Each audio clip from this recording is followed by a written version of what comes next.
Here it is, guys. The cat coffee. What do you mean by that, cat coffee? I mean, it is defecated out of a cat. Here we go. This is what $13 of this coffee gets you. We're gonna run through it. Here's the packaging. It's open. Not an ad, okay? We're not sponsored. Here we go. First, it comes to note, congratulations. You are now in possession of the rarest coffee on earth. It is. Wait, hold on. Our farm is 1.437 meters. This is like a typo. Look. Or 4.74 feet. Is that the same? 4.714 feet is the same as that many meters. Wait, 1.43 meters. Wait, not kilometers. So it's at sea level. Oh, I bet you it's for oxygen purposes, right? That's why they state that. Here's the most important thing. This is how you know you're getting the real deal. Authenticity guaranteed. This is certified that the Kupi Luwak coffee is purchased from a Kayap Kupi authenticity. All right, anyways, this is the most important part, guys. I just opened it. Listen, I had the TV playing this whole time, so I messed up the video and I already opened it. I already got that first initial smell. It pisses me off. I can't show you guys that. TV was blasting. Anyways, here we go. I'll recreate it for you. That's good. You know what it smells like? It doesn't smell like cat, though. It does not smell like cat. It smells like actual coffee. Very little, guys. This is what $13 in coffee gets you. $13 right here, right? This is the real test right here. We got to take a raw... I can't tell any difference. I kind of wish they gave it to me in raw form, you know, like straight from the cat's... Right, straight from the cat tap, you know? Let's try a raw bean right here.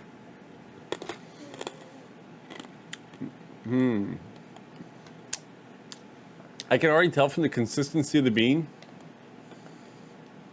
It seems a little more fragile, right? The bean itself seems more fragile. Taking a whiff of that. I'm just addicted to smelling coffee. I think the plastic is interfering with it. All right, here we go, guys.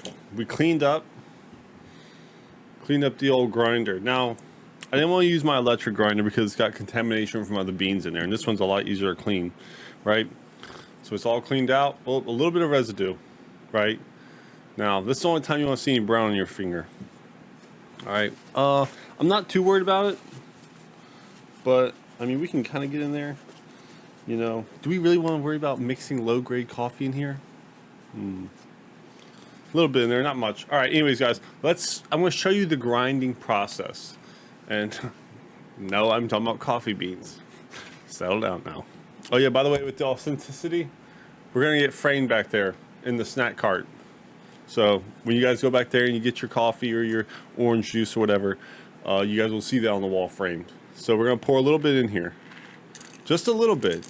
Don't get, hey, there we go. All right.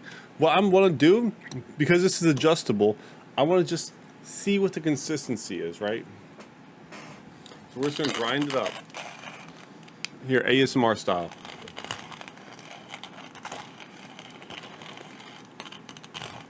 You want to look for a decent consistency here.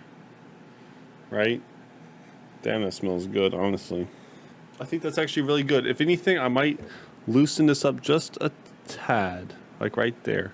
Let's go to town on this thing. This is a dark roast. It's 10 grams.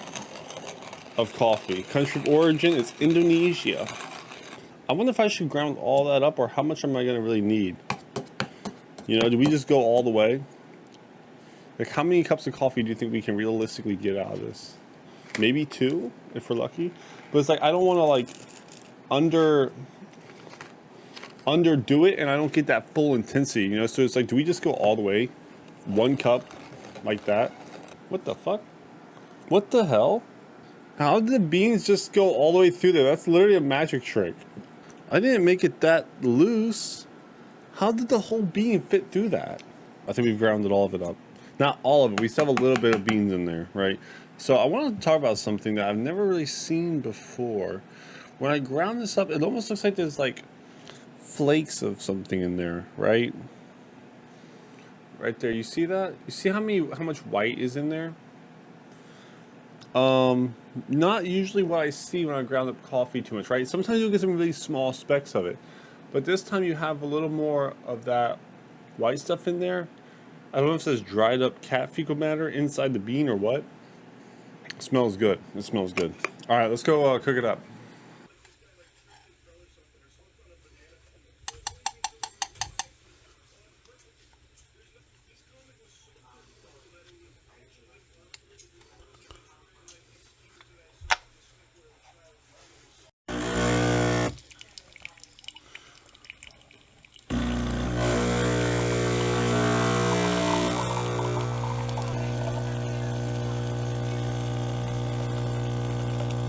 All right, guys, here we go. The first sip. Here you go. Let's see if I can. There you go. You see that? That's it.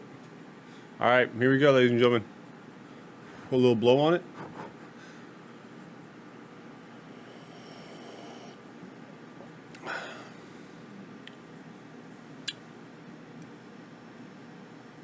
I don't know if it's just because this is how coffee's supposed to taste, because I finally cleaned up all my equipment, right? Normally I've just been grinding it all through, you know.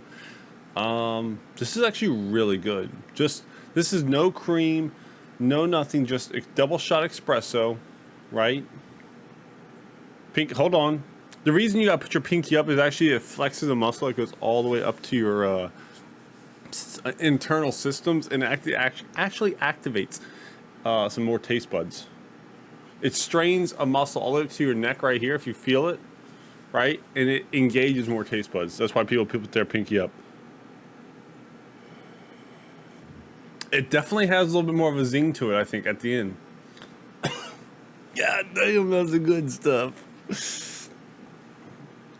A little more like cream, a little more like cream in there than it normally has, right?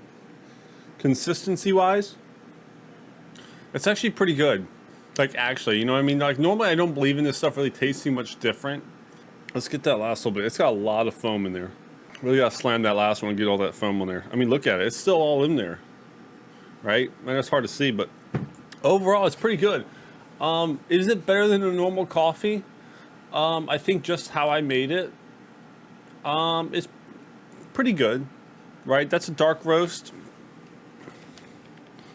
I probably put a little bit more grounds in mine normally, but we don't have a lot to spare. So yeah, I think it's a little bit better than a normal coffee, right? Ground beans and everything like that. Is it worth it? Absolutely not. For $13, you can get a whole bag of beans, right? And it's like, for this, you know, I think this is something that when you have like so much money, you don't know what to do with it, you start to like spend it on like most expensive coffee. Does it taste like crap? No, it does not. I kind of wish it did a little more, like so I could have that kind of like experience, right? Because right now, like, I mean, unless I really think about where the bean came from, right? When I'm tasting and drinking the coffee, it's like a physical experience, right? If I'm like in my head thinking about, okay, this came out of a cat's butthole, right? Then it becomes an emotional experience, right? A spiritual experience, right? So I think maybe if I drink it next time, I need to really think about where it came from. So it's not just a physical tasting experience, it's an emotional and a spiritual tasting of it. You know what I mean? That last drop. I actually just went and got 2 more espressos. You know, I mean, if we're going to pay that much for some coffee grounds, coffee beans, you know, we're going to really milk those beans out. The second cup. This is now 2 shots. Now, this is the 3rd and 4th shot from the same little pod we made. Ooh, that's hot. Endurance-y wise, you know, does it still pack a punch after the 3rd and 4th espresso shot? You can really start tasting the watered downness. I mean, that's typical for everything. Normally when I make a coffee, I'm not gonna lie, guys, I'd be putting like 5 shots in there. So really, it's like my coffee, I think, is generally kind of watered down. And maybe, I noticed that when I do it best, it's 2 shots, double shot, right? I think that gets like the most out of your beans. And then like a decent amount of milk. The problem is putting that amount of milk in there, unless you froth it, right? Sometimes I get lazy frothing it. Putting that much milk in there, if it's cold, it really chills your coffee down. So I think the best way to make like a espresso Although, you know, then I think it's called something else once you put milk on the top, right? It's like literally espresso, latte, cappuccino. They're all like different layers, right? Is put like 2 shots, a little froth a decent amount of milk, and put that in there. It's so good. I might do that with my other half of my beans, right? But yeah, anyways, guys, not bad. $13? No. Am I ever gonna buy this stuff again? No. No. Anyways, guys, I appreciate you getting on board for this wonderful coffee video. You guys know coffee is a big part of this train, right? Anyways, I will see you guys at the next station. Bye-bye.